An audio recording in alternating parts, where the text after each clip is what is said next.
¿Qué tal? En esta ocasión estamos otra vez de regreso y ahora vamos a continuar con la segunda parte de nuestro estudio titulado Instruyendo a los discípulos. ¿Qué tal, profe? ¿Cómo están? Muy buenos días, muy bien, gracias a Dios, aquí emocionado y ya listo, ¿verdad? Para la segunda parte de esta lección que nos deja pues mucho que estudiar, mucho que aprender, que profundizar, ¿verdad? Claro, y como veíamos la ocasión pasada, el meollo del asunto de ser discípulos lo encontramos en este texto, Marcos capítulo 10, 45. Dice así: porque el Hijo del Hombre tampoco vino para ser servido, sino para servir y dar su vida en rescate por muchos. Y profe, creo que esto es la continuación. La lección pasada hablábamos sobre servir. El que sirve, el que es el más pequeño en el reino de los cielos, es aquel que sirve. Dice Jesús más adelante: ¿quieren ser grandes en el cielo? Bueno, sean servidores en esta tierra. Así es, enfocado en eso, Jesús habla de la humildad, ¿verdad? La humildad, que se puede decir, lo más grande que podemos tener como líderes de nuestra iglesia, ¿no? Ser humildes para un liderazgo en el reino de Dios. Entonces, tenemos que tomar en cuenta bien ese punto. ¿Por qué? Porque Jesús lo aplicó. Jesús fue el sustituto de todos nosotros, no nomás de aquellos que estaban en su contemporáneo. Fue el sustituto de nosotros, como pecadores. Entonces Jesús, callado, Tranquilo. tranquilo, tomó el rol. ¿Que es fácil decirlo? No, veamos el Getsemaní que pasó unas horas previas. Lloró. Y sudó sangre. Sudó con sangre. Entonces, ¿qué habla de eso? De un estrés. O sea, Jesús, oye, nosotros lo vemos como algo así. Ah, sí, fue mi sustituto. Cuando sigamos viendo y contemplando la humildad de Jesús, su ministerio a favor de nosotros, de esa manera así, pues seguiremos estando un poquito lejos, ¿no? De lo que Jesús quiere lograr en nuestra vida. Sí, y realmente esto, la parte de lo que mencionaba, igual cito Isaías dice: como cordero fue llevado al matadero. Y realmente encontramos que Jesús no profirió ninguna maldición. Y esto que estamos abordando, porque lo que Jesús está queriendo hacer en los discípulos y que igual quiere que nosotros hagamos, es dejar el yo, o sea, crucificar el yo y dejarlo atrás, dejar mi yo personal, dejar mis intereses personales. Y aquí entra un punto, el matrimonio, profe. Me encantó este tema. ¿Verdad que la lección 2 en la lección 2 me encantó más? Te voy a decir por qué. Porque hay mucho de dónde aplicarlo en nuestras vidas. Que sí. Y a mí lo que me encantó, Jesús, es cómo aborda las respuestas y las preguntas ahí. el matrimonio. Jesús me sorprende cada vez que profundizo más en la lectura. ¿Sabes por qué? ¿Por qué murió Juan el Bautista? Por andar denunciando los delitos ahí maritales al jefe, ¿no? Del jefe. Al mero. O sea, le dieron cuello, como dicen uno. O sea, ¿por qué? Porque no es lícito tu matrimonio, bien. No está bien. Y apuntando. ¿Cómo vienen los fariseos? Preguntan: a ver, señor, ¿qué opinas sobre el divorcio? Entonces, tenemos que pensar una cosa nosotros, tenemos que ver algo. Ellos siempre intentaron matar a Jesús. Sí. Que apedrearlo no pudieron, porque había estado la gente, que acusarlo, dijeron, de aquí lo agarramos, ¿no? Ya cumplimos con uno, ya terminamos con uno, que nos hacía daño, que bautizaba a la gente, nos estaba quitando a la gente, la clientela, pero, y este está más fuerte, lo miraban más fuerte. Podríamos decir que a veces cuando vemos la historia, que a Juan nomás lo observaban. No sé, yo así lo veo. A Juan sí, pues sí, pero ahí lo tenían así. Juan fue con Herodes el detalle, ¿no? Más fuerte. Sí. Pero Jesús no, les decía a ellos ahí. Sí está más pesado. La misma profecía decía que el uno iba a preparar el camino al otro. Jesús enfatizó aquí, voy a enfocarme en esto en corto tiempo, enfatizó más lo que es el matrimonio desde el punto de vista de nuestro Dios que el divorcio. Sí. Él dijo, no, espérame, porque el divorcio es terrenal. El divorcio es costumbre humana. Son reglas humanas. Con Dios no hay divorcios. No existe. En este mundo hay solteros, casados y divorciados. En el reino de Dios hay solteros o casados. Punto. Y ya. ¿El don Paulino o te casas? Sí. Y entonces el Señor, ¿qué hizo? Hey, si lo traemos ahorita a nuestros tiempos, ¿qué opinas tú del matrimonio? ¿Tú qué pensarías del matrimonio ahorita? No, pues ahorita con lo que está sucediendo ahorita no vamos a mencionar, ¿verdad? No, mejor no me caso. O si me caso, mis bienes separados. O sea, el matrimonio desde el punto de vista en la época moderna y en la época de Jesús, el matrimonio distaba mucho del plan original de Dios para el matrimonio. Por eso dijo, vámonos al principio. Y algo que me gusta acá, que realmente era como se lo presenta, realmente la pregunta de acá de los jefes religiosos en ese momento, me parece que ellos iban por dos causas. Uno, era decir, a ver, si tú dices que está mal divorciarse, Herodes te va a echar ahí al plato. Pero también era para ver si contradecía a Moisés, porque Moisés presenta la carta de matrimonio. Y entonces Jesús los lleva y dice, a ver, ¿ustedes qué opinan? ¿Qué es? Y Jesús no se va a lo que él piensa, él no se va ahí, se va directamente a lo que dice Génesis 1:27 y lo mezcla con Génesis 2:24. Entonces, aquí me permite ver que Jesús contesta con un escrito está, pero no tan solo con algo que Moisés dijo, no, sino que con algo que Dios dijo, que en el principio el hombre se unirá a su mujer y dejará a su padre y a su madre y serán una sola carne. Y él dice esta declaración, por tanto, y algo que se utiliza mucho en las bodas religiosas, que está muy bien, por tanto, lo que Dios juntó, que no lo separe el hombre. Las reglas del hombre. Exactamente. Ahora, esto me llama la atención porque Jesús presenta, bueno, el evangelista Marcos presenta la historia del niño, porque anteriormente presenta, dice, si no son como niños, no entrarán al reino de los cielos. Y después presenta la parte de lo que lleva al hombre a caer, dice, si tu brazo te da ocasión de caer, córtalo. Y después presenta el matrimonio, presenta este aspecto. Y me llama la atención que a veces los matrimonios no funcionan porque no son humildes, no somos humildes. La humildad no está en el matrimonio. Y creo que usted estará o tendrá un concepto más amplio porque pues usted es casado. Ya, pues voy a decirlo, felizmente casado, porque seguro mi esposa lo va a ver. Te lo voy a decir a mi esposa, felizmente casado. Mira, que hay mucha riqueza aquí, porque el Señor, como dices tú, vuelve a contestar con un escrito está.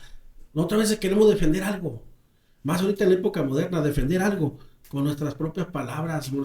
No. Es necesario mostrar la palabra como si Jesús, que era la Biblia andante, yo siempre he dicho, la palabra andante, caminando, llevaba a la gente a ver.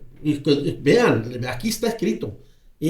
Recordemos que lo que Moisés, el Deuteronomio, procedió a hacer, el Señor lo avaló. El Señor no lo contradijo. No lo estableció el Señor, pero dijo está bien, para proteger a la mujer.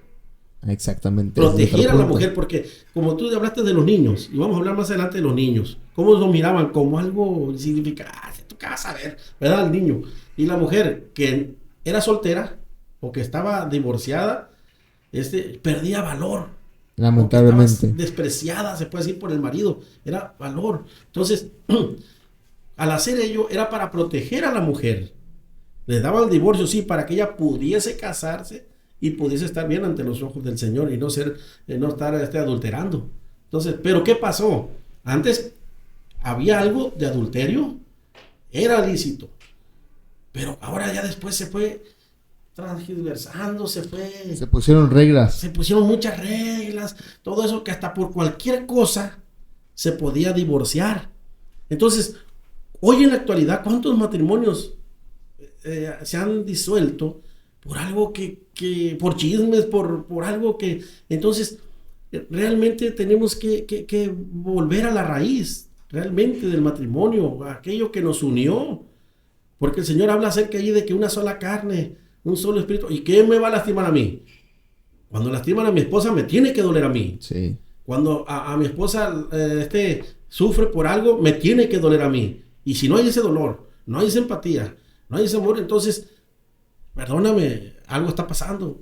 Puede ser el inicio vaya, de un divorcio, puede decir, cuando yo dejo de contemplar a mi esposa como aquella mujer con la cual ilusionados nos unimos, estuvimos, cuando ya empiezo a hacerlo por costumbre, por tradición, un matrimonio por tradición, se pierde el verdadero enfoque. El matrimonio se trata de luchar juntos, se trata de apreciar la vida como uno solo. Por eso el Señor dice, dejarás a tu padre y madre. O sea, no tiene que estar la familia metida en las decisiones. Unida ahí. Nada. Pues, una sola carne. Si a mí me hieren a mi esposa. Si hieren a mi esposa, me hieren a mí, me duele. Entonces, yo no voy a permitir nada de eso. Entonces, yo no voy a permitir que el enemigo me esté metiendo cosas en mi matrimonio, en mi relación, ¿verdad? Para que, pues se cause eso, el divorcio. Ahorita hay tanta separación. Entonces, tenemos que volver al principio. Tenemos que realmente seguir el consejo de Jesús, de decir que el matrimonio es algo sagrado, que Él instituyó. Y Él hizo la primera unión desde el principio porque tenía que haber dejado bien establecido. Recordemos lo que pasó allá arriba.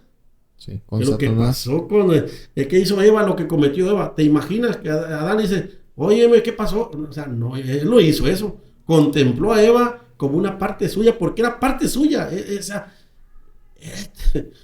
Dijeron, no, a lo mejor la parte mala que tenía, pero allá no había maldad, ¿no? Entonces, en la parte de Eva era suya, era carne de mi carne, hueso de mi hueso.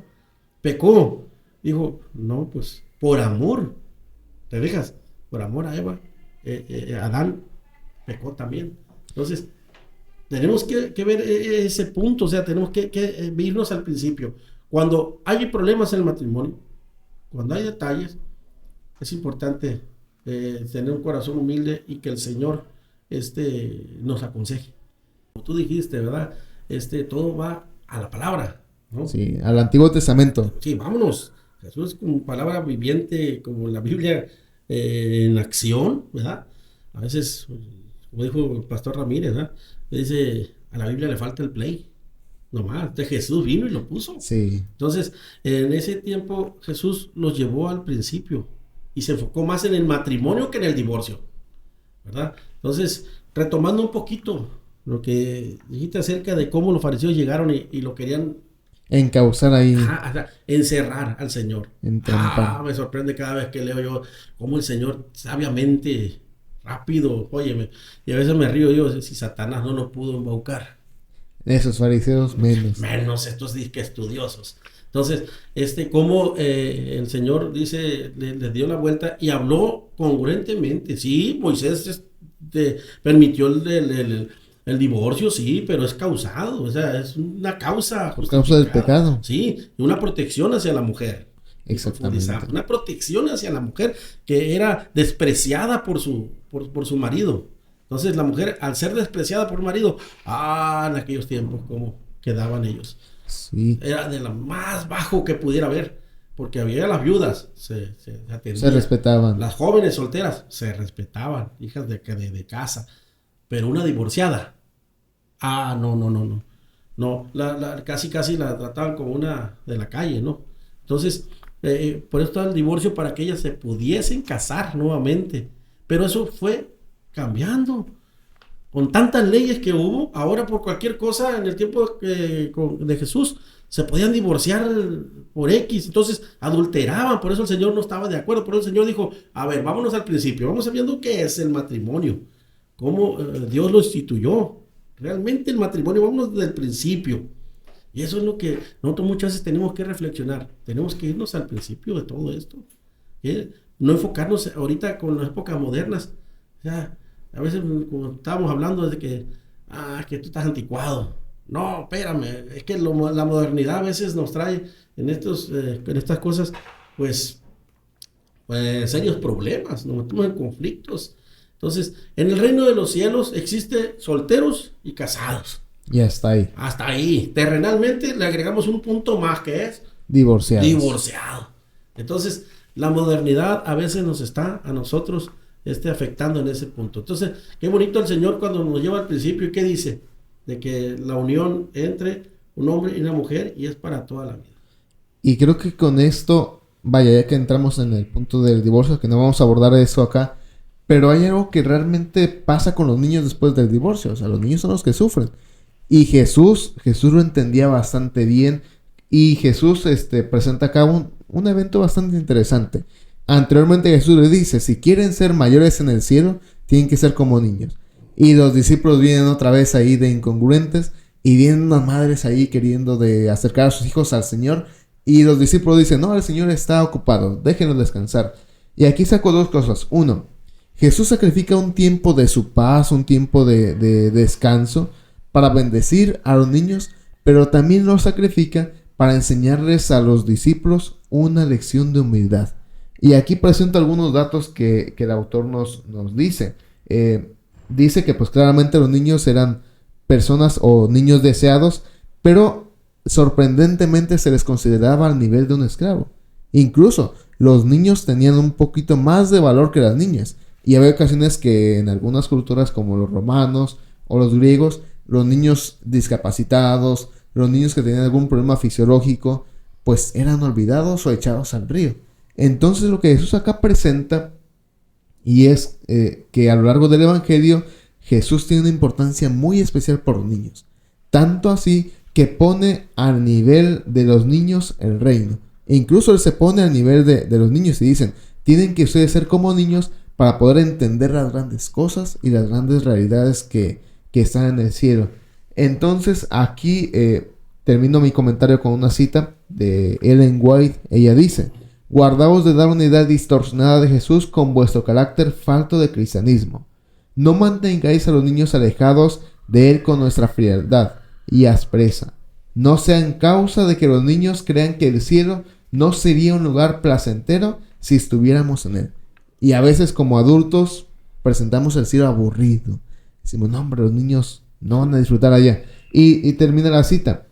No habléis de la religión como de algo que los niños no pueden entender, ni obren como si no fueran de esperar que aceptaran a Cristo en su niñez. No les des falta de impresión de que la religión de Cristo es triste y lóbrega, y de que al acudir al Salvador han de renunciar a cuanto lleva la vida de gozo. Precisamente esta semana mi esposa vino de vacaciones, ¿no? Y platicando, llega allá a la casa, ¿no? En Montemorelos. Y entra al cuarto de mi hijo. Ok. Y le digo yo, míralo bien. Mi hijo no estaba, andaba también de vacaciones, andaba con su hermana. Y dejó su cuarto. Adolescente, ya sabrás. Sí, claro. Yo le di ahí una sacudida, una limpiada, porque me gusta hacer el quehacer en la casa ahí, para no estar uno. De ocioso. Y hacer ejercicio uno ahí. Sí, claro. Le digo yo, pero la ropa, hey, mira el cuarto, no mires el desorden. Mira el cuarto. ¿Qué hace falta?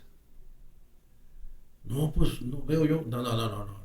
¿Qué hace falta? No, mira que falta la Alexa. ¿Qué hace falta? Se la llevó, yo creo, la escondió. ¿Qué hace falta? Pues Raúl, aprecia lo que está aquí. Todos los niños tienen valor. Claro que sí, profe. Todos los niños son valiosos para Jesús. Cuando Jesús pregunta acerca de que cómo recibe un niño, cómo en el reino de los cielos es como recibir a los niños, pero como la pregunta que hice, que yo te hago ahorita, ¿cómo recibe un niño un regalo? Con emoción.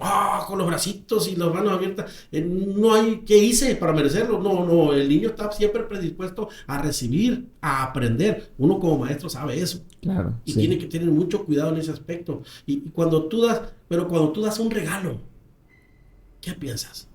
No, a él sí, a él no, ahí está el problema. Jesús, nuestro Dios, ¿te imaginas que se pusiera exactamente como pensamos nosotros? Al reino de los cielos, no, él no, o sea, voy a ir a morir, no, por él, no, o sea, ¿me entienden? Todos somos valiosos para nuestro Dios. Y el Señor mostró a través de los niños lo valioso que es, o sea, el reino de los cielos. Entonces, aquí es importante que nosotros entendamos cómo el niño recibe el regalo, ¿no? Cómo extiende sus manitas, cómo lo atesora, ¿sí? Jesús nos invita a nosotros a recibir el reino de Dios exactamente de la misma manera. Ellos están predispuestos a aprender, nosotros tenemos que estar predispuestos a aprender de Jesús. Ellos están predispuestos a servir al niño, obedecer. También debemos estar nosotros así hacia los demás. Entonces, un niño no te rechaza un regalo. ¿por qué yo tengo que rechazar un regalo? Yo creo que de grande nosotros tampoco rechazamos los regalos, ¿no? Entonces, es importante entender por qué Jesús siempre hablaba de que el reino de los cielos es como los niños, ¿no? Ahorita que tocaste el punto acerca de que los niños eran, pues, aquellos que los miraban con cosas, Como si nada. sin nada, así. ¿Cómo miraron a los discípulos? Que feo es cuando vemos nosotros en otros, pero cuando nos vemos en nosotros somos insignificantes también. No somos nada. Y cómo el Señor me mira como un valioso tesoro para Él, como una joya preciosa. Sus ojos me ven como algo valioso para el reino de los cielos, y soy un insignificante pecador. O sea, no soy nada. Entonces, cuando empiezo a reflexionar mi condición, entonces me tengo que ver yo mismo, me tengo que reflejar en las palabras que Jesús da. Los niños son valiosos, y sabes que nosotros también somos valiosos para el reino de los cielos. Ahora, esto creo que usted va a concordar conmigo, que hemos trabajado con niños. Cuando uno le pide algo a un niño, el niño realmente lo hace porque te quiere hacer el favor. Y aquí saco una cita a relucir de Desatar a las Gentes, de Ellen White. Y ella dice aquí, hablando de la parte de que, dice Jesús, si quieres seguirme, tienes que negarte a ti mismo, o sea, servir. Y cuando compara a los niños con el reino de los cielos, dice, tienes que ser como un niño para entrar al reino de los cielos. Y aquí presenta una cita muy interesante, que dice así: no hay ningún pájaro que surca el aire, ningún animal que se mueve en el suelo que no sirva a alguna otra vida. No hay siquiera una hoja del bosque, ni una humilde brizna de hierba que no tenga su utilidad. Cada árbol, arbusto y hoja emite ese elemento de vida, sin el cual no podría sostenerse ni el hombre ni los animales. Y el hombre y el animal a su vez sirven a la vida del árbol y del arbusto y de la hoja. Las flores exhalan fragancia y ostentan su belleza para beneficio del mundo. El sol derrama su luz para alegrar mil mundos. El océano, origen de todos nuestros manantiales y fuentes, reciben las corrientes de todas las tierras, pero recibe para dar. Las neblinas ascienden de su seno y niegan la tierra para que produzca y florezca. Y ella dice, ninguno de esto sirve para sí mismo, sino que sirven para otros. Y dice algo acá: fuera del egoísta corazón humano, no hay nada que viva para sí. El ser humano es egoísta por naturaleza. Y los niños, si no se les inculca el egoísmo, los niños no son egoístas. Los niños, si tú le dices, a ver, dame, y a mí me ha tocado que le dices, a ver, dame palomitas, y te dan palomitas. Entonces, realmente aquí Jesús presenta la parte interesante de lo que es un niño. Y a veces, como seres humanos, despreciamos a los niños. Decimos, no, es que tú qué vas a saber, tú qué sabes, tú vete para allá. O sea, no le prestas atención, a veces voy a perder el tiempo. Exactamente. Es perder el tiempo con un niño. Pero como dijiste ahorita acerca de que al niño, que es una semilla, es una esponja, ¿qué le enseñas? ¿Qué le estás dando?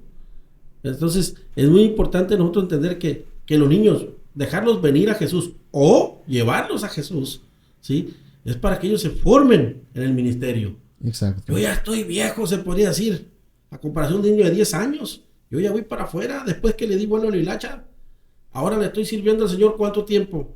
10 años, 15. El niño tiene ¿cuánto tiempo? Mucho. Si se le instruye en temprana edad, él alcanzará a muchos, ¿verdad? Entonces, pero si se le instruye ya uno ya de viejo, ya 50, ya de acá, pues me quedará un poco tiempo, ya yo no puedo salir mucho a predicar, no puedo salir mucho a hacer obra evangelística, por los achaques, lo que tú quieras, ¿no? Nos afecta ya mucho el clima y todo eso. Entonces, digo, viéndolo en el aspecto de la obra de misionera, el niño tiene mucho, alcanzará a otros niños y alcanzará a más. Entonces, es importante entender eso, pero ¿sabes qué? Una cosa muy importante también, el no impedirle o no proveerles, ¿verdad? A ellos también pues el material o proveerles la enseñanza. Nosotros como maestros pues tenemos la bendita oportunidad de proveerles a ellos la palabra. Claro. Entonces, y explicarles y decir, entonces tener un ambiente, una burbuja que es nuestro sistema educativo adventista, que nos permite a nosotros hablar abiertamente acerca de los milagros que el Señor ha hecho en nuestras vidas, con los maestros. Ellos ahí diariamente comprueban con nosotros y platican con nosotros y podemos hablarles de Jesús a ellos. Entonces, pero también tenemos que ver algo, En las oraciones de los papás, Eso influye de bastante. las mamás. ¿Cuántos no hemos escuchado de que dicen, yo recuerdo cuando mi mamá se arrodillaba y le decía, ¿para qué? Pues, ¿para qué? O sea, y me iba, pero esas oraciones me alcanzaron y ahora estoy aquí en la iglesia por eso. Claro. El ejemplo docente, el ejemplo como padre, el ejemplo que Jesús le dio a los discípulos para acerca a los niños y a las mujeres. Ahora, con esto hay algo que igual los discípulos no entienden después, porque después viene una historia muy interesante, la historia del joven rico. Viene el joven y dice, Señor, he guardado todos los mandamientos, ¿qué más tengo que hacer para ser salvo? Y Jesús le dice, pues bueno, eres un hombre rico, vende tus propiedades y sígueme.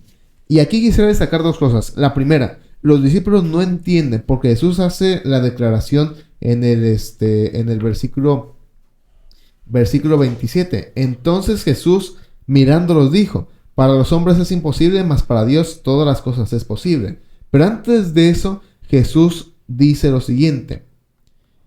Pero el afligido se fue triste porque tiene muchas posesiones. Entonces Jesús dijo, cuán difícil es que entre en el reino de los cielos aquellos que tienen riquezas. Y los discípulos contestan y se maravillan y comienzan a decir, pero Jesús se sorprende y dice lo siguiente, hijos, cuán difícil es entrar en el reino de Dios a aquellos que confían en las riquezas. Cambia la palabra, porque Jesús no estaba queriendo decir, aquellos que tienen dinero no van a entrar, se van a perder. No, Jesús estaba queriendo decir, aquellos que tengan más confianza en sus riquezas que en mí se van a perder. Y es lo que el joven rico no estaba entendiendo. Él tenía más importante a sus riquezas que a Dios. Y aquí los discípulos dicen, no, pero es que, ¿cómo, Señor? ¿Cómo es así? Y entonces Jesús les dice, es que para el hombre es imposible salvarse, pero para Dios le es todo posible. Entonces, esto realmente nos deja de ver algo interesante. Todos acá tenemos cosas que nos importan. Y eso es algo del ser humano muy propio.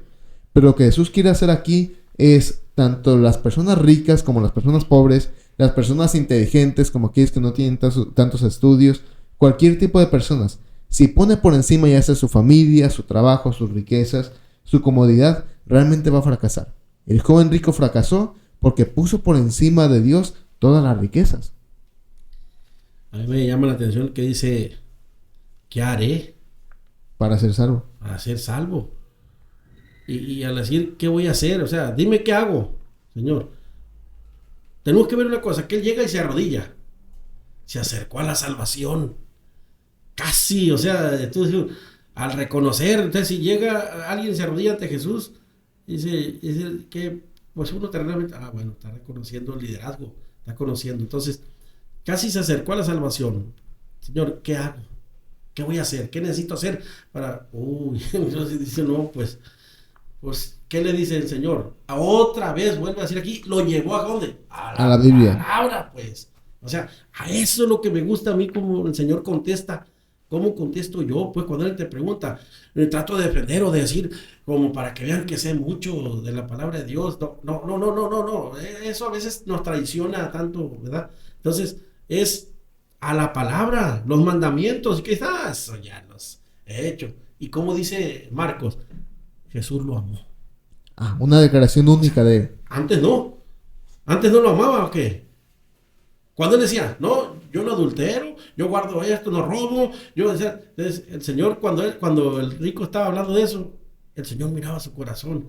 Sí, pero se acordaba de la palabra, ¿qué haré? Lo hacías a tu modo. O sea, guardaste eso a tu modo.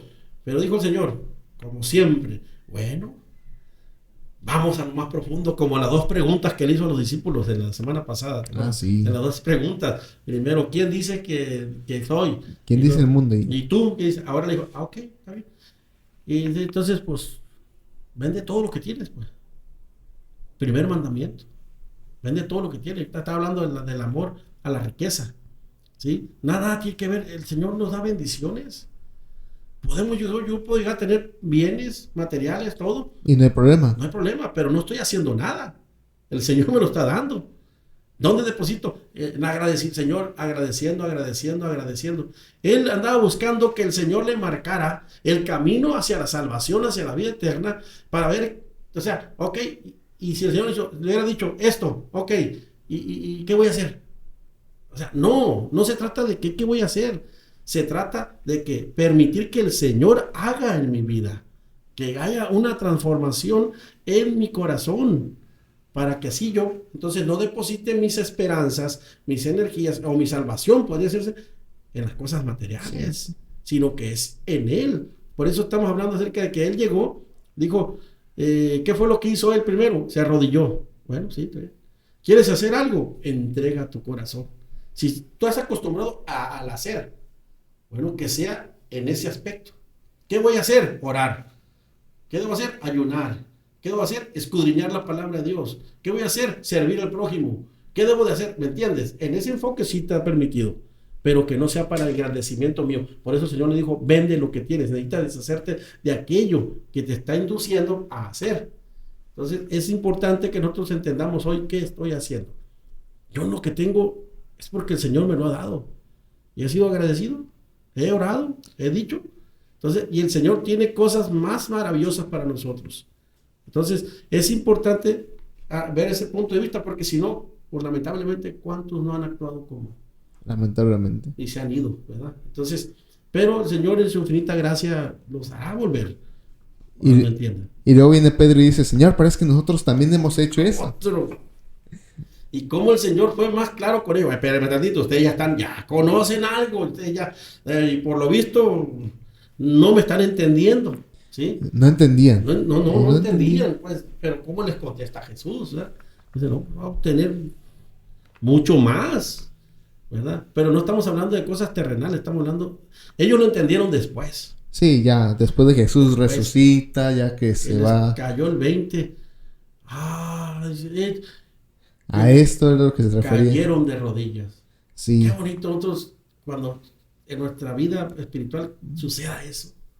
Porque ahorita con los problemas del mundo, de las colegiaturas de nuestros hijos, que los precios están subiendo, necesitamos algo tácito, algo palpable, dinero. Y a veces dejamos a un lado las maravillas que Dios hace. A veces que tú tienes que pagar una colegiatura en Montemoreno y de repente alguien por allá te dice, oye, ¿cómo andas allá? No, pues bien. ¿Y la deuda? No, pues tengo, yo te voy a pagar una letra. ¿Cómo lo tomas? Gracias, no, el hermano, que es el Señor que lo ha utilizado y le ha dado. Entonces, agradecer al Señor, porque todo lo que sucede en nuestras vidas sucede para bien y sucede porque el Señor lo permite. Exactamente. Siempre. Entonces ahí realmente la enseñanza no es tanto dejar nuestros bienes, sino dejar aquello que cubre el lugar de Dios. El amor hacia la... Exactamente. ¿Dónde está tu amor? ¿Dónde está tu base, tu apoyo? Y fíjate, con los bienes y con la riqueza de ese joven, pudo haber sido más rico, ¿eh? Sí. Pudo haber sido más, con la bendición realmente de Dios, porque Dios le dio eso que tenía, ¿eh? Hay que reconocer que él tenía por lo que el Señor le había dado, pero el Espíritu Santo trabajando en la vida de este joven. Pero lamentablemente no quiso, salió a relucir realmente el amor hacia ¿qué? Hacia las riquezas. Entonces no había amor hacia el prójimo. Y aquí viene una pregunta, ¿puedes beber de mi copa? Qué bonito esa pregunta, porque ahí pues presenta prácticamente el contraste. Ya vimos a un joven rico ahí y se presenta esta historia en medio de que igual lo que vamos a terminar, pero ahí ¿qué es lo que pudo entender el profe de puedes beber de mi copa?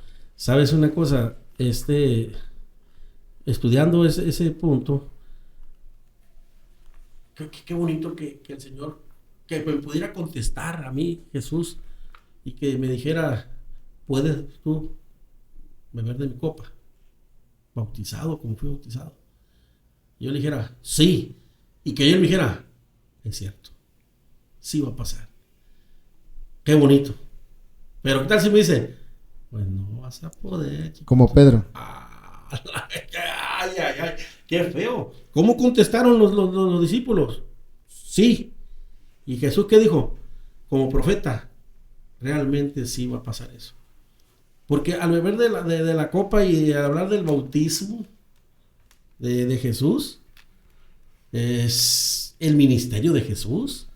Se negó él mismo. Entonces, él, fíjate la copa, que pase de mí, dice Jesús, ¿no? Que pase de mí esta copa, pero si él tiene que beberla, la voy a beber. Los discípulos también pasaron.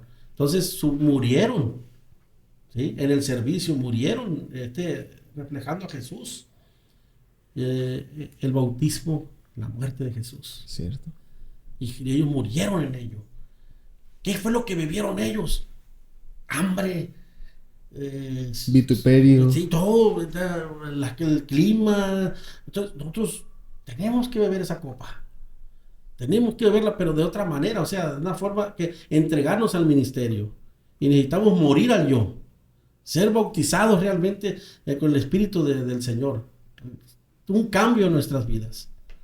Entonces, a mí me llamó mucho esa parte de la lección. Cuando al profundizar, al reflexionar con ello, cómo el Señor en su infinita misericordia dice, y sí, por eso necesitamos prepararnos bien, y sí van a pasar lo mismo que yo ustedes. Ahora terminamos este estudio con una lección muy importante o una historia. El ciego Bartimeo. Y aquí me gustaría hacer un contraste entre el joven rico. O sea, ambas personas escuchan de Jesús, saben quién es Jesús, ambas personas saben que está ahí Jesús, y ambas personas van hacia Jesús. Pero la diferencia es que Bartimeo, lo único que tenía pues era una capa. El rico pues tenía muchas riquezas. Lo que hace Bartimeo es que él suelta su capa, deja su lugar donde estaba, porque culturalmente era como que se le asignaba un lugar y una capa, y era como que la autenticidad de que eres una persona que ocupa recibir dinero, que la gente le dé. Entonces este hombre tira la capa, tira todo y va hacia Jesús. La diferencia de joven rico es que el joven rico pues quiso ir a Jesús y sus riquezas no le dejaron. Y aquí la pregunta que hace Jesús es: ¿qué quieres que haga en ti? Una pregunta que muchas veces debe de retumbar a nosotros al leer la Biblia. ¿Qué queremos que Jesús haga en nosotros? Y termino con este comentario con la siguiente parte. Algo que Jesús siempre hacía era que no siempre sanaba primero la salud física. Jesús le dice aquí: vete, tu fe, no dice tu fe te ha sanado. Aquí le dice al ciego: vete, tu fe te ha salvado. Aquí entendemos algo importante. Nuestra salud espiritual ocupa ser sanada primero para después sanar nuestra salud física. Lo hace con el ciego, lo hace con la parte del paralítico que sus amigos lo cargan y dice: tus pecados son perdonados. Jesús siempre se enfoca primero en sanar la parte espiritual. Y aquí Jesús le dice: tu fe te ha salvado. Muchas veces nuestra salud física debe de sanar después de la salud espiritual. Debemos ir primero a Cristo para que nuestra salud física, incluso nuestra salud mental o emocional, pueda ser salva. Y pues aquí realmente con esta historia el autor termina la sección de la parte 1 y la parte 2. No sé si usted tenga algún comentario de esto, profe. A mí me llamó la atención ahí de cómo el ciego gritaba. Ok. Los dos clamaban por algo, el rico y el ciego. Pero a diferencia de esto es que la forma de clamar del ciego llama la atención. Hijo de David, o sea, ten misericordia de mí, maestro, que recobre la vista. Palabras claves. Y cómo Jesús le contesta: vete, tu fe te ha salvado, ¿sí? Vete. O sea, ¿qué hizo el ciego? ¿Qué hizo? Creer en Dios. Creer. Y el otro, ¿qué le faltaba? ¿Sí? Quería hacer. ¿Me entiendes? Ahí hay un contraste muy grande entre los dos. Pero digo, vete. No, le siguió. ¿Y el otro qué hizo? Se fue. Se fue. No lo corrió, solo se fue. Sígueme, le dijo Jesús. ¿Qué dijo? Ve y vende todo. Y sígueme. Pobre, y sígueme. O sea, ese contraste. Sí. Cuando el Señor ve en ti o ve en nosotros esa fe, el Señor dice: vete, porque serás una luz. Sígueme, todavía te falta. Pero qué contraste. Eso fue lo que me llamó a mí la atención del ciego. Yo no lo había visto esa parte y me quedé sorprendido. Y dije yo: qué bárbaro. Al otro, ¿y qué hizo el otro? Ahí andaba con Jesús, caminando el camino de Jesús. Exacto. Sí, entonces eso es lo que a mí ese día me quedó, impactó. Esa forma, la fe, una fe que estaba determinada ¿a qué? A alcanzar a Jesús.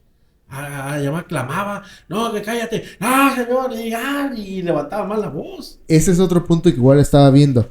que el joven rico llegó y como que incluso los discípulos posiblemente no lo dicen, pero posiblemente es, mira, ahí viene un rico. Se abrieron. Se abrieron. Viendo la ropa, ¿no? Sí. Sí. Y en el contraste del ciego Bartimeo era como que, ya cállate, ya, déjanos escuchar, déjanos de aburrir con tus palabras. Y a pesar de eso el ciego clama más fuerte. Esto nos lleva a pensar algo, que muchas veces herir a Cristo, si vamos de todo corazón, nos va a costar, como con el ciego. Y el ciego pues estaba ciego, o sea, nunca había visto a Jesús, lo había escuchado, y cuando lo escucha dice, Jesús, hijo de David. Sabía quién era Jesús. Exactamente. Sabía la descendencia, sabía, era un judío, pues, conocía, sabía. Y algo que resaltamos ahí también es la humildad. Sí. La humildad con que llegó. Ten misericordia de mí. O sea, ya lo más cuando uno, Señor, apiádate. O sea, cuando uno ya está en las últimas, ¿no? Sí. Se me va. Pero yo siento que él llegó a Jesús, lo dejó, o sea, porque no podía pasar porque lo impedían los mismos discípulos. El público, como la decía gente. ahorita, al rico no. Al rico, pum, pásele, compadre. Trae dinero, a lo mejor no ha hecho Primera clase. que soy, ¿no? Y por desilusionados.